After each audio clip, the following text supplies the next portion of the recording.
দুইজন মন্ত্রী এমন ছিলেন, তাদের অসংখ্য শত্রু ছিল, আদর্শিক শত্রু। মিথ্যা অপবাদ দিয়েছে, গালিগালাজ করেছে, মিথ্যা অভিযোগে ফাঁসিও দিয়েছে।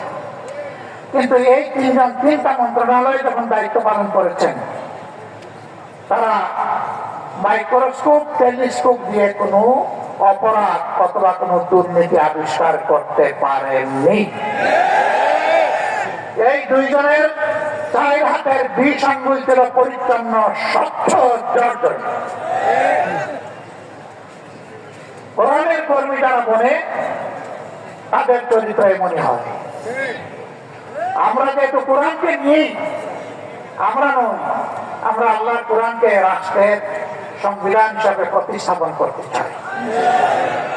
এই জন্য এই রাষ্ট্রের খাদেম যারা হবে, আলহামদুলিল্লাহ, তাদের হাতও আল্লাহ তাআলা এইভাবে পরিচ্ছন্ন রাখার ব্যবস্থা করবেন। আমরা আল্লাহর কাছে সেই সাহায্য চাই। আমরা কথা দিচ্ছি, যদি আল্লাহ তাআলা এই দায়িত্ব আমাদেরকে দেন, আমরা সেবক হব, মালিক হব না। আমরা হব আল্লাহর গোলাম আর জনগণের সেবক।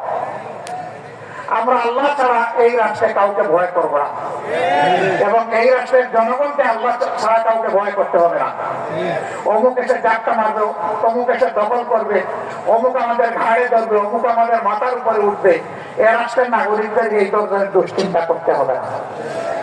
কারণ আল্লাহ যাদের পক্ষে থাকেন, আল্লাহ নিজেই বলছেন যারা রাব্বুল আলামিন কি করবেন, তিনি মওলা হিসাবে যথেষ্ট।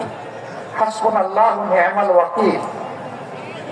এই রাষ্ট্রের তত্ত্বাবধায়ক হবেন তিনি, নি'মাল মওলা, অভিভাবক হবেন তিনি, নি'মান নাসির, যা প্রয়োজন সব কিছু তার সাহায্যে কমপ্লিট হবে এবং তিনিই তা গ্রহণ করবেন।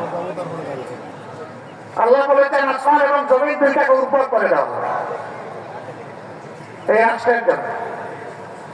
মদিনায় সেই রাষ্ট্রই কায়েম হয়েছে।